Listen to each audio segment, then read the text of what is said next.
जिनके सर पे छत नहीं है तो कुछ तो करो उनके लिए। तो मेरी ये इसीलिए मैंने आप सबको बुलाया था कि अभी तक मैं जहाँ भी गई तो अभी तक मदद कोई पहुंची नहीं है किसी के पास। Ma'am you recently visited all those places जो इफेक्टेड हैं, काफ़ी नुकसान भी आपने देखा, तो what do you want to tell those people who are advocating for war over the time period?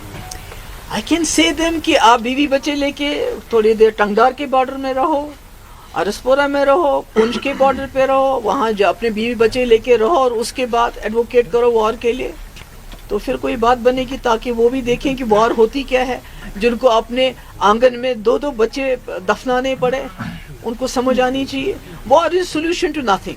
अभी इट इज 0/0, 0/0, बल्कि दोनों तरफ से काफी सिविलियन कैजुअलिटीज होगी। That is the interest that we have to give on this war। वो सूद हमारे लिए है जो हमने पहलगाम में 28 लोग खोए, उसके बाद हमने इस जंग में कई लोग खोए और बच्चे खासकर जिनकी जिंदगी थी इस वक्त जीने की।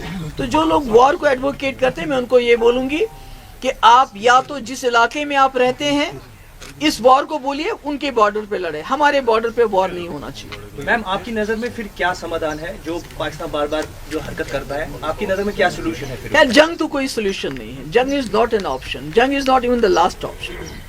जंग कोई ऑप्शन नहीं है। I think they should take a page from Vajpayee ji's doctrine, तो उससे उनको सारे सवालों के जवाब मिलेंगे। Ma'am people constantly question your stand, जो पीडीपी का स्टैंड रहा है जब आप पीस की बात करते हैं इंडिया और पाकिस्तान के बीच में, जब सब कुछ नॉर्मल था, लेकिन अभी जो रीसेंट एस्केलेशंस हुई, how do you view your stand as the only politician और अमंग दोज जिन्होंने पीस की बात की इस टाइम पीरियड में भी, जिन्होंने सीज फायर की बात की अक्रॉस इंडिया अगर बात करें? देखिए पीडीपी बनी ही, अदरवाइज हम कांग्रेस में थे तो हमें क्या मजबूरी थी पार्टी बनाने की।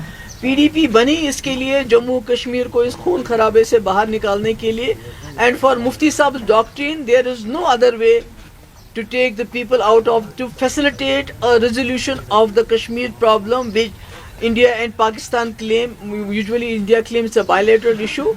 इसको आपको एड्रेस करना पड़ेगा। वाजपेयी जी कह रहे थे इंसानियत के दायरे में मैं करूंगा, तो मुझे लगता है उसी पॉलिसी को आगे चलाने की जरूरत है। मैम आपने विजिट भी किए, आपकी क्या असेसमेंट है इस पूरे ऑपरेशन सिंदूर के बाद जो चीजें हुई है, क्या हमारे देश को फायदा हुआ, इंडिया को इससे क्या फायदा हुआ? वो तो मुझे मालूम नहीं क्या फायदा हो गया, पर नुकसान मैं कह सकती हूँ कि हमारे घर उजड़ गए, हमारे मकान बर्बाद हो गए, हमारे बच्चे इसमें शहीद हो गए, हमारे घरों के अंदर आंगन में माँ बाप ने कब्रें बनाई अपने बच्चों की।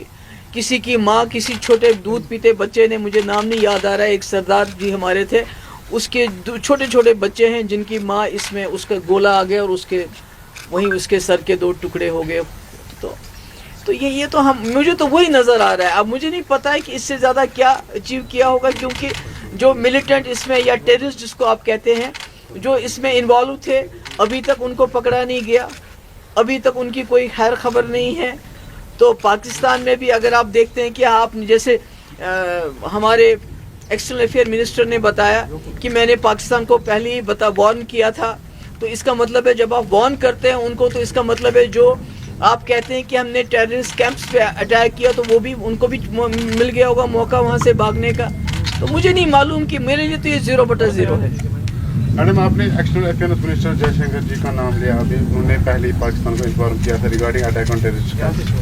फिर वहाँ से राहुल गांधी ने उन पे बयान पे निशाना बनाया, बताया इट्स वेरी अनफॉर्चुनेट, हमें ये बताया कि कितने जेट्स हमारे नुकसान हो गए। वहाँ से बीजेपी का कहना है ये Rahul ji pro Pakistan language use कर रहे हैं। अनफॉर्चुनेटली आजकल के वक्त में जब भी आप कोई सवाल करते हो तो उसको बहुत जल्दी एंटी नेशनल का जामा पहनाया जाता है। तो India is a great country, India is the nation, BJP is not the nation. तो इसलिए बीजेपी से सवाल करना, बीजेपी सरकार से सवाल करना, मैं नहीं समझती ये कोई एंटी नेशनल बात है या कोई ये प्रो पाकिस्तानी बात है। Ma'am, recently you had a Twitter spat with Chief Minister Umar Abdullah over this water. So how do you view the developments around it? अरे बात करो, मैंने एक बात आपको बुलाया था इसलिए कि ये जो हो गया है इतना बड़ा, उसके लिए बात कर रहे हैं, उसके लिए बात। देखिए जैसे आपने खुद ही कहा कि पीडीपी का स्टैंड बड़ा क्लियर है, हम जंग नहीं चाहते, अमन चाहते हैं, हम पॉलिटिकल इंटरवेंशन चाहते हैं, तो उसमें जब भी आप कोई इश्यूज उठाते हैं जिससे कॉन्फ्लिक्ट बढ़ जाता है, वो पीडीपी उसको टूथ एंड नेल फाइट करेगी। Thank you. One last question, जो प्रोफेसर को भी गिरफ्तार किया गया है उसमें ये अब तासुरात दिए जा रहे हैं कि बीजेपी ने जो कर्नल के मुतल्लिक किया था, कर्नल सोफिया कुरैशी के मुतल्लिक, उसको बिल्कुल लीस्ट यानी कि उसको पूरी तरह से यहाँ पर लीनेंसी दी जा रही है, लेकिन उसको गिरफ्तार किया गया, उस पर क्या, क्योंकि आपने उस पर ट्वीट भी किया था। मैंने ऑलरेडी कहा है कि एक तरफ से हम एक प्रोफेसर जो है अली खान जी, जो बहुत ही वेल नोन है, हाईली एजुकेटेड है और उसका फैमिली बैकग्राउंड भी बहुत ज़बरदस्त है, तो उसको अरेस्ट करते हैं क्योंकि वो सच बोलता है। वो बोलता है कि आपने जो कर्नल कुरैशी के लिए आपने उसके लिए किसी ने बद कलामी की और आपने उस पर स्टैंड लिया, बहुत अच्छी बात है, मगर जो मुसलमान लीच होते हैं, जिनकी मस्जिदें आप तोड़ते हो, जिनके घर आप तोड़ते हो, तो ये हिपोक्रेसी क्यों? उस वक्त आपका स्टैंड कहाँ गया होता है? तो उसके लिए उनको अरेस्ट किया गया, मगर मैं समझती हूँ कि गवर्नमेंट ऑफ इंडिया को इस पे सोचना चाहिए, क्योंकि एक तरफ से